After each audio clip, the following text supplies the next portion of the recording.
question reads, in the diagram, angle SRQ is equal to 40 degrees. Angle SPQ is equal to 30 degrees. Find angle PQT. This is a circle theorem question or a circle geometry.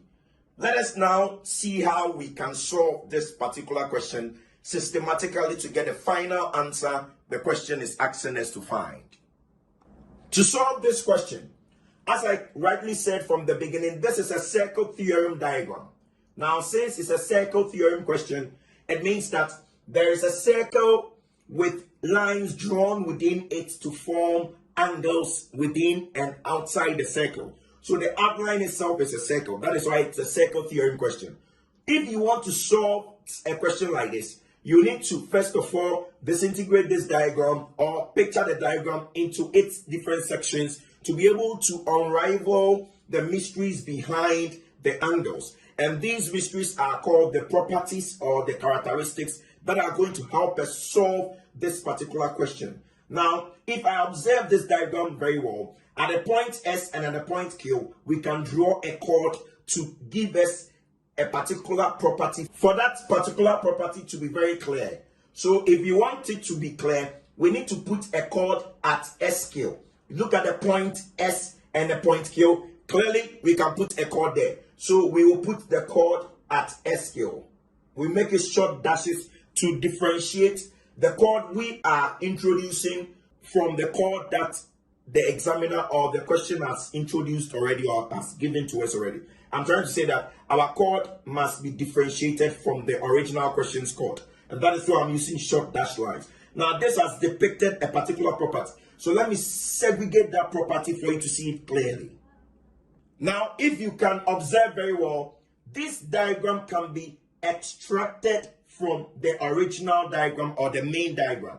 So this is the chord QS. Now, this chord QS is the one we introduced in the original diagram. Now, the chord QS is now here.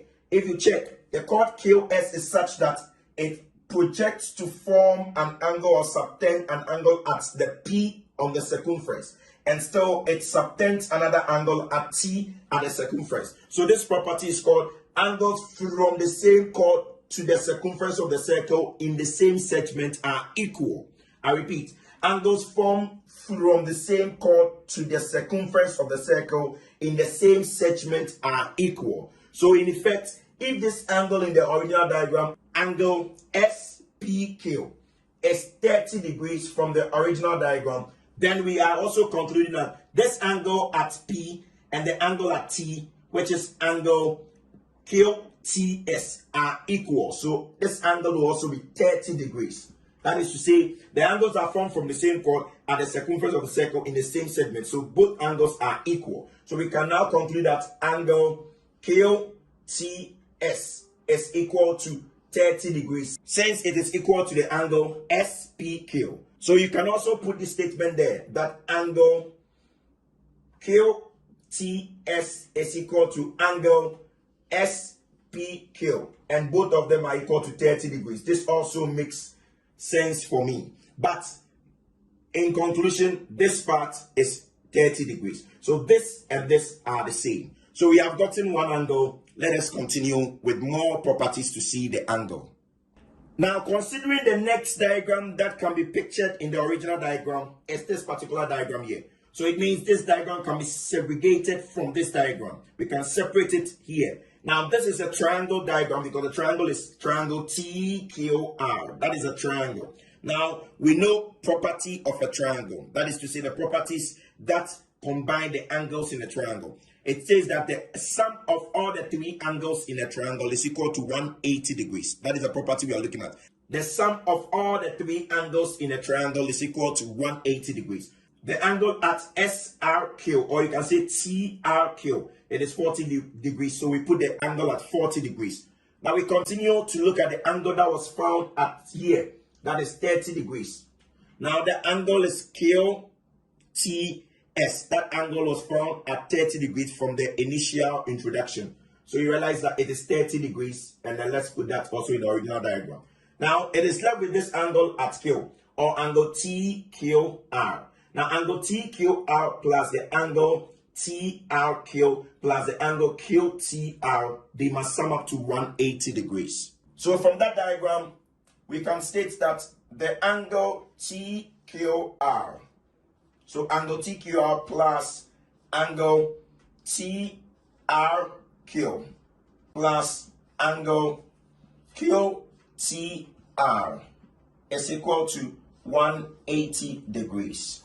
I'm trying to say that this angle here, the angle here, let's put the arc there for you to see. This angle here plus this angle here plus this angle, the three of them will add up to 180 degrees, and that's the equation.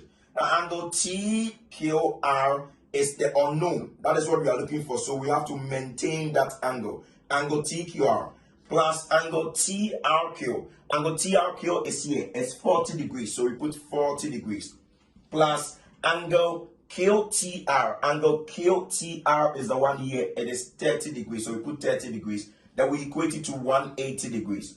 Now 40 degrees plus 30 degrees, they are real numbers. We can add up to 70 degrees. So angle TQR as the unknown maintained plus 70 degrees will be equal to 180 degrees. Now at this point, we must transpose the constant number, positive 70 degrees, transpose it to the right hand side. It is at the left hand side and it is positive. Transpose it to the right hand side, or take it to the right hand side, so that it can subtract from the constant 180 degrees, since we are grouping all constants to the right hand side, so that the unknown can stand alone at the left hand side. So the angle TQR is equal to transpose positive 70 degrees, so it will become 180 degrees, which is originally at the right hand side, minus 70 degrees, which has been transposed or transferred to the right hand side to become a subtraction. So let's subtract. So finally, angle TQR will be equal to 180 degrees minus 170 degrees is 110 degrees. Good. So we have 110 degrees or 110 degrees as the answer for angle TQR. So it means that this angle here is 110 degrees. Now let us finalize with the final diagram to find the answer for this particular question. Now finally, the diagram that can help us find the final answer is this particular diagram. You see, you can also extract this diagram from the original diagram. The line PQR is a straight line, and then the line at TQ, it's meeting it at this point. Now remember that we are asked to find the angle here. It is called angle PQT. So this angle here is what we are looking for. But nevertheless, we found the angle at TQR, the angle RQT. This angle has been found as 110 degrees. Now, these two angles are on a straight line. So you see angles on a straight line forming 180. They are on a straight line. So the angle here and the angle here are on this straight line PQR. So they form 180. So we can say angle PQT plus angle TQR will form 180 degrees. So let us put it down. Angle PQT plus angle TQR is equal to 180 degrees. They are angles on a straight line or straight line angle, also referred to as adjacent supplementary angles.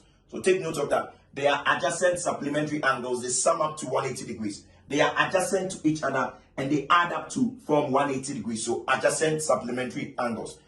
Adjacent because they are side by side. Are you okay? So angles on a straight line. Now we don't know this particular angle. That is what we are looking for. So maintain it as the unknown. So PQT plus angle TQR is 110 degrees. So we equate them to 180 degrees. Now we will transpose 110 degrees to the right hand side to subtract from 180. So it becomes angle PQT is equal to 180 degrees minus 110 degrees. So finally, therefore, the angle PQT will be equal to 70 degrees. So the final answer for the angle the question is looking for, that is the angle PQT.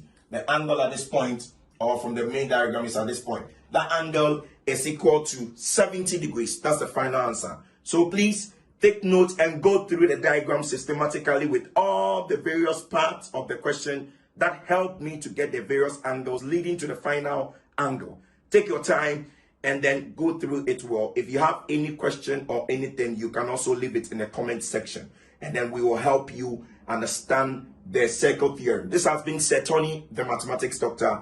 Thank you very much, and then God bless you all.